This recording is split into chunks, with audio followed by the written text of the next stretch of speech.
Hey, what's up, guys? This is Movie Lord here. We're going to talk about Square Enix.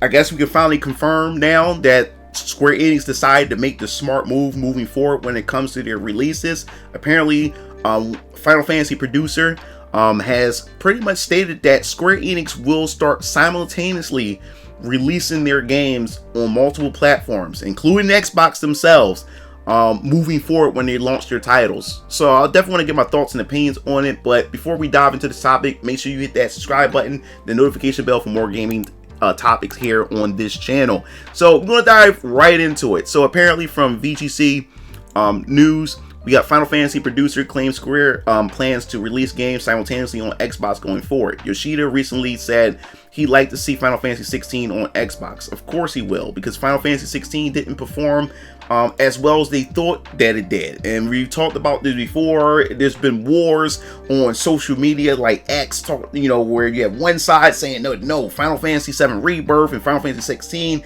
was a success, and you had the other side saying no, the fuck it wasn't, and everything like that, and they were just going back and forth. But apparently they want to put this on multiple platforms besides just keeping things exclusives. We talked about this before, that these exclusivity deals that's going on just with Sony is just not working out for them, and they want to be able to expand their brand and expand their IPs on other platforms, which I always think is good, especially when you're a third-party developer. I just think third-party exclusives at this point is just useless. I understand first-party exclusives, but third-party exclusives, I just think it should be on every platform.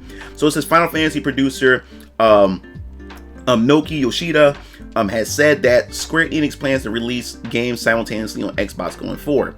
In an interview with 4Gamer for Fantasian Neo Dimension, Yoshida, known by as Yoshi P, said that Square plans to launch games on all platforms simultaneously more and more. And that's good. We talked about it when it came to Fantasian Neo Dimension. We said this before, it's coming out on Xbox, and I'm getting the Xbox version of the game because, like I said, I want to support and have more, to see more JRPGs come to the Xbox Series X. So I'm a proud proponent of that. I'm for it, and we definitely need to see more of that.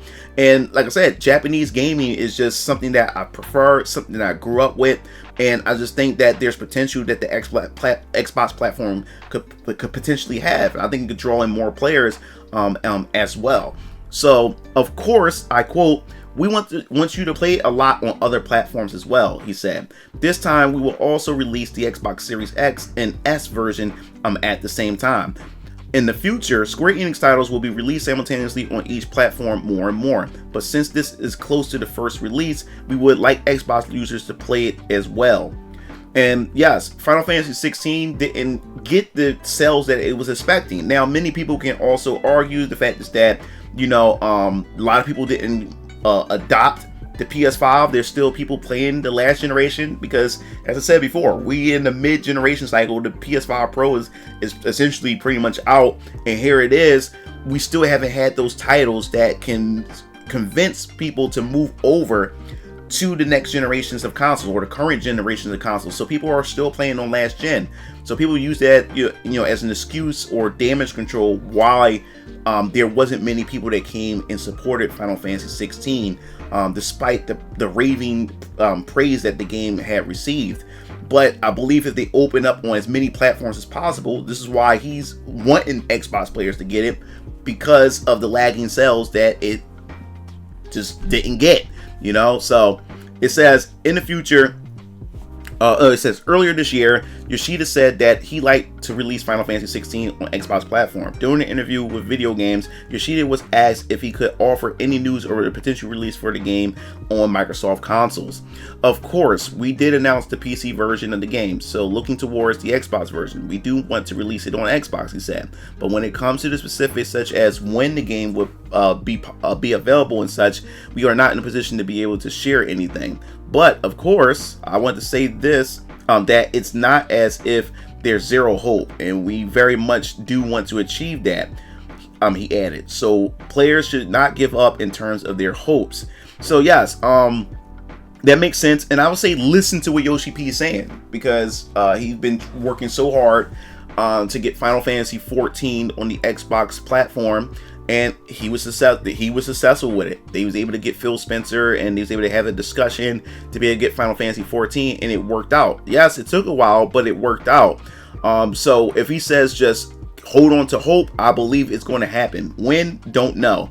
And in the article, it says Final Fantasy 16 is one of the several recent PS5 exclusives that have failed to meet Square Enix sales expectations, leading the publisher to announce plans to shift to multi-platform strategy. And that's something they should have been done a very, very long time ago. Stop this exclusive shit, especially as a third-party developer. Have it on as many platforms as possible. Get it in as many hands as possible. This whole console war bullshit means nothing when it comes to your bottom line and everything. But the thing is, even though despite Final Fantasy 16 potentially coming to the Xbox, I wouldn't say don't be surprised if the game doesn't perform well. Not because it's on Xbox, it's because the game took too long to come out. Everybody played the game already. Everybody played it on the PS5, and people were expecting to see a big jump and a big boost on the PC, but no, it released a year later. Everybody played the game. Everybody who wanted to play the game played the game already.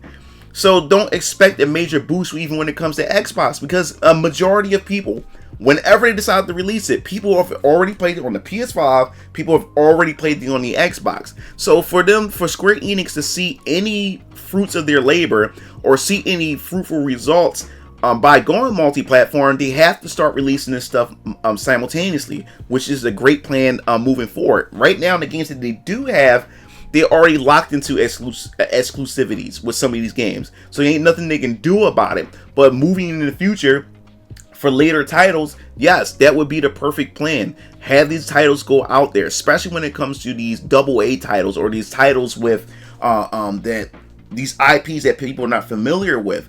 If they want to continue to expand their catalog of IPs by reviving IPs, creating new IPs, they need to get it in everybody's hands as much as possible. Every platform user need to be able to get their hands on this game in order for them to say, hey, was it worth it? Was this IP justifiably made to be able to continue to make sequels and make this into a big franchise? You know what I'm saying? If you want to take these risks, don't relegate that risk to one platform. You're you're bound to get disappointed, especially when it comes to Square Enix, when it comes to their sales projections, and when it comes to the overall development budget for these titles. That's the problem. Their development budgets and their cycle of development is too damn bloated, and which makes these titles so much more expensive, which means their window to see actual success is much higher. This is why they have these high expectations when it comes to the performance of their games. And that's why I believe that maybe after they've done the trilogy of the Final Fantasy VII, I wouldn't be surprised that they decide to say, hey, we want to do a re-release of the trilogy, but we're going to release it on the Xbox. I wouldn't be surprised if they do something like that and release it on the Nintendo Switch 2 or whatever other consoles that they have in mind or platforms that they want to put this on, because it's just stupid. It's just potential money just out the window because they want to lock themselves into these stupid ass exclusives. It just doesn't make any sense. But that pretty much wraps all this up. I definitely want to hear your thoughts, knowing the fact is that there's a potential chance of seeing Final Fantasy 16 on the Xbox platform. And I also want to let you guys know that there will be a Final Fantasy 16 review. I know I waited, it took me a whole year, but as I said before, the game just couldn't pull me in gameplay wise, and I just kept putting the game on and off, playing the game on and off. But I finally decided to say, sit my ass down and actually finish the game. I finished the game about 2 weeks ago, so expect a review of Final Fantasy 16. I'm definitely want to hear your thoughts in the comment section below when that review actually comes out. So if you enjoyed the video and you like it, make sure you hit the like button, subscribe button for more gaming content here on this channel. This is Mugen Lord signing off. I'll see you game fiends later. Peace out.